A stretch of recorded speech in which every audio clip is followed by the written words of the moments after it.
Hi guys, this is Rodolfo from Charua Bows and welcome to my YouTube channel. Today I would like to talk about the fiberglass used in the construction of traditional modern bows like recurve bows and long bows. The fiberglass that we use is called Bo-Tuff. It comes in UL or ULS.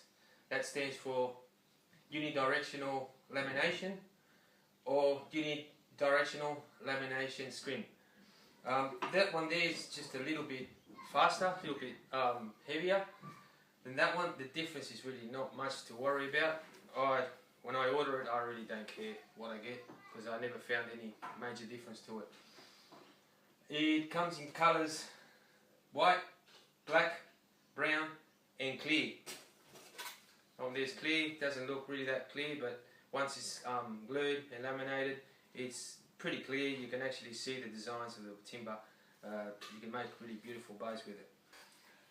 The white one being the fastest one, black and brown very close to it, and the clear being a little bit slower, but then again no big difference. The white one, even though it is the fastest, it only comes in unidirectional lamination. The black and brown, you can get it in ULS, and the clear, either one. The width they come in is 1.5 inch. I use that one for my long bows and deflex bows. 1 3/4 inch, I've never used it. The 2 inch ones, like these ones, are the ones that I use for my recurve bows, because when you send them down, you finish your bow, they always end up a little bit less, and the 2 inch bow will end up being 1 3/4. If I start with 1 3/4, I'll end up too thin for a recurve bow, so I don't really like it much. The thickness depends on the poundage of bow that you're going to make. I normally make bows for myself. I like them between 50 pounds and 65. So I normally use 0.040th of an inch, better known as 40, or 50. I normally put 50 on the back of the bow and 40 on the belly. If I was to make a 30-pound bow, I'd probably go for a 0.030 of an inch. If I was going to make a heavier bow, which I never made because I can't shoot them, I would probably go for a 0.60. So the bow is made, or the lid is made, with a sandwich of timber, 2 timber laminations for the recurve bows. Some long bows have more, and they're usually always thicker than the laminations used for a recurve, and sandwiched between 2 laminations of fiberglass, one for the belly, one for the back of the bow. The way this works is the center timber or bamboo, whatever you use, is pretty much a spacer. Even though there are timbers which are faster and add a little bit more performance to your bow, it's mainly just a spacer. And what does most of the power is the fiberglass lamination. What you need when making a bow is something that stretches on the back of the bow when you draw the bow, and something that compresses on the belly side of the bow. As the back stretches, it stores energy that is released when the bow is shot.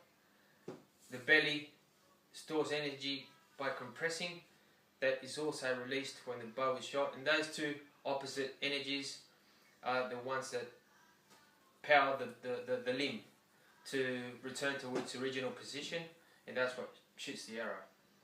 So you need a material that's very good, it has very good stretching properties and a material that has very good compressing properties. And actually fiberglass has both. So that's why we use fiberglass on the back and on the belly. Now, a question that I'm asked many times, and it's a bit sad because I really can't answer it.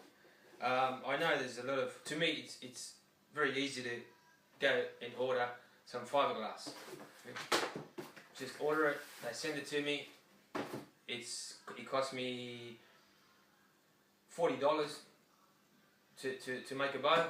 So it's compared to the price of the finished bow, it's really not that much to me, and I prefer to go this way than experiment and make my own laminations. But I get a lot of questions. There's some countries that really struggle to find Bo-Tuff, or it's too expensive, and they want to make their own fiberglass. I've worked with fiberglass many times before. Actually a panel beater by trade, so fixing cars I've used a lot of fiberglass in fiberglass cars, and I know how to work with fiberglass, but this fiberglass is a little bit different. And when they ask me if they can make their own fiberglass, I know there are people out there that make their own fiberglass. Now, to what success, I'm not sure, and you would need to look elsewhere for information. What I'm based on is videos from Fred Bear. He's a legend. He started all. He was the first one to introduce fiberglass to his bows, and he said that when they started making bows with fiberglass, the fiberglass came in a mesh, which would be white mesh, but very similar to this, a mesh, and means that the fiberglass are all woven together, something similar to this. And when they glued fiberglass to the back of the bow, they found it very good for backing bows. Very good, because that thing would stretch and return to its normal position really quick, and it was great. On the other hand, when putting fiberglass on the belly, because it was woven, when the bow was drawn, the fibers didn't really compress, because they were zigzagging around the other fibers. They sort of started to break and not compress like it should. To fix this problem, what they came up with is to make unidirectional fiberglass. So it's a fiberglass that's made with strands, straight strands of fiberglass.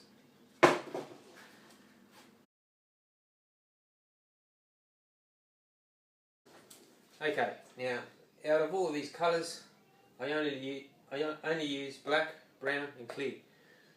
White would be okay for a target bow, but I don't make target bows, so I never use it. To make a hunting bow with a white fiberglass would mean that I would have to paint it or camouflage it somehow with sticking something on it, and that would make the limb a lot heavier. A heavier limb would react a lot slower, so I would actually be back with the black and brown is in relation to speed. So I don't use white. It's either black, brown or clear. If I have a timber, core timber that has really nice designs, really nice grain, and I want to make a really beautiful bow, like something like that or that, then I would use a clear fiberglass. If I'm using bamboo, which is very good timber for making bows, but it's very boring, I would just go for the black or brown. So yeah, it just depends on the design of the bow that you want to build. And what else? Okay, another thing. You might say, okay, now fiberglass is so great, fiberglass is so fast, fiberglass has so many properties. Why don't you make the whole bloody thing out of fiberglass and then you have the perfect bow? Well, it doesn't really work that way, because for the same reason that you're not going to make a bow out of steel. You know, steel would have would be very flexible, would be very durable, but if you make a bow out of steel, it would be very slow bow, and that's because of the weight. A tractor is very strong, but it's very slow. A racing car, it's a lot lighter and it goes a lot faster. So the same thing happens with bows. It's not that you can't make it. There's bows that are made of solid fiberglass, like this factory made bow, and it's alright for a kid, you know, it's fun to muck around with it, but I wouldn't use a solid fiberglass bow for hunting. It would be very slow compared to these much more powerful, higher performance hunting bows. Okay guys, hope I answered all your questions on fiberglass for making bows. Feel free to subscribe and watch the other videos. I'm going to be putting videos on bow making, on how to make quivers, how to make all different sorts of quivers. All the stuff you see here from there up is made by me, and I would love to share it with you and help you guys make your own bows too. Thank you for watching and see you soon.